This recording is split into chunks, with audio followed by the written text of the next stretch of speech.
15 वर्षीय मुलीचा ओढणीने गळा आवळून खून करणाऱ्या समाधान अर्जुन सूर्यवंशी वय वर्ष 40 या रिक्षा चालकास ठाणे गुन्हे शाखा युनिट 5च्या पथकाने अटक केली आहे।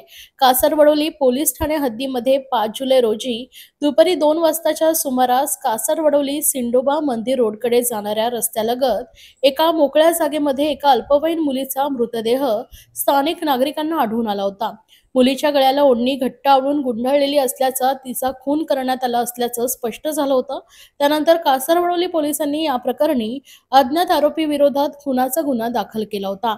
दरम्यान या गुन्ह्याचा समांतर तपास कासरवडोली पोलीस व गुन्हे शाखेचे पथक करीत होते। दरम्यान एक मुलगी कळव्यातून मिसिंग झाल्याची तक्रार कळवा पोलीस ठाण्यात नोंद करण्यात आल्याचं समोर आलं। त्यानंतर गुन्हे शाखा युनिट 5च्या पथकाने मिसिंग मुलीच्या घराजवळील व कळवा रेल्वे स्थानकातील सीसीटीव्ही फुटेज तपासले असता सदर मुलगी कळवा येथून ठाणे स्थानकावर उतरून तेथून एका रिक्षात बसल्याचं दिसून आलं। पोलिसांनी सदर रिक्षाचा शोध घेऊन रिक्षा चालकास ताब्यात घेतले। त्याची अधिक चौकशी केली असता त्यानेच मुलीचा ओढणीने गळा आवळून खून केल्याची माहिती समोर आली। पोलिसांनी रिक्षा चालक समाधान अर्जुन सूर्यवंशी वय वर्ष 40 यास अटक केले। त्यास न्यायालयानं 17 जुलैपर्यंत पोलीस कोठडी सुनावली आहे। कासरवडोली पोलीस स्टेशन येथे अल्पवयीन मुलीचा खुनाचा गुन्हा दाखल होता। या गुन्ह्याचा समांतर तपास गुन्हे शाखा घटक 5चे पोलीस निरीक्षक सलील भोसले साहेब, पोलीस निरीक्षक Nitin Patil, API Sharad Patil, API Bhushan Shinde, API Pallavi Dhage Patil, PSI Mane आणि त्यांच्या टीमने ACP शेखर बागले यांच्या सुपरविजनमध्ये त्या गुन्ह्याचा समांतर तपास केला। त्याच्यामध्ये समाधान सूर्यवंशी वय वर्ष 40 राहणार लोकमान्य पाडा नंबर 3 ठाणे पश्चिम या आरोपीला त्याच्यामध्ये अटक करण्यात आलेली आहे। या आरोपीचा मान्य न्यायालयाने 17 जुलैपर्यंत पोलीस कोठडी रिमांड दिलेला आहे। सर, का त्यांनी हत्या केली एकंदरीत?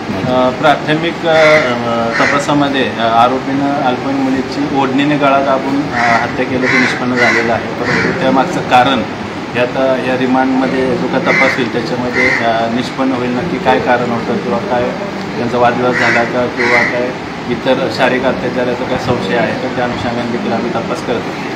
आरोपीचं बॅकग्राऊंड काय सर? आरोपी हा रिक्षा चालक आहे। मागील 12-13 वर्षापासून तो ठाण्यामध्ये रिक्षा चालवण्याचं काम करतो। सर, ज्यावेळी ही बॉडी आढळली त्यावेळी आपण अपहरणचा गुन्हाच्या हिशोबाने आपण तपास करत होतो। नेमकं ज्यावेळी हा आरोपी आपल्याला भेटलेला आहे तपासामध्ये काय नेमकं त्यांनी सांगितलं असं? आम्ही सध्या आरोपीला अटक केलेली आहे। मान्य न्यायालयाने त्याची 17 जुलैपर्यंत पोलीस कोठडी दिलेली आहे। पोलीस कोठडीमध्ये अधिक तपास केल्यानंतर त्यानं शारीरिक अत्याचार केला आहे किंवा त्यांच्या काय देवाणघेवाणीचा पैशाचा वाद आहे का किंवा इतर अजून कुठलं काही कारण आहे का तर ते स्पष्ट होईल। सर, मुलगी राहायला कुठे होती? ही अल्पवयीन मुलगी आहे, त्यामुळे त्याचं आपण वेळ अबाउट डिस्प्यूट करत।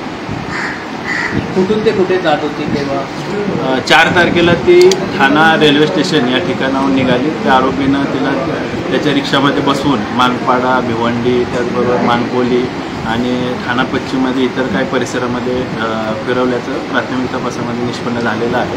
त्यानंतर त्यानं वाघबीळ गावाच्या जवळ सुनसान जागेमध्ये तिचा गळा आवळून खून केला आणि तिची बॉडी त्या ठिकाणी त्यानं टाकून दिलं। सर, किती वाजता ठाणा स्टेशनवरला ती बसली आणि कुठपर्यंत तिला? 4 तारखेला साधारण ती दुपारी 1 ते 2च्या दरम्यान ठाणे रेल्वे स्टेशनवरून त्याच्या रिक्षामध्ये बसला आरोपी रिक्षा।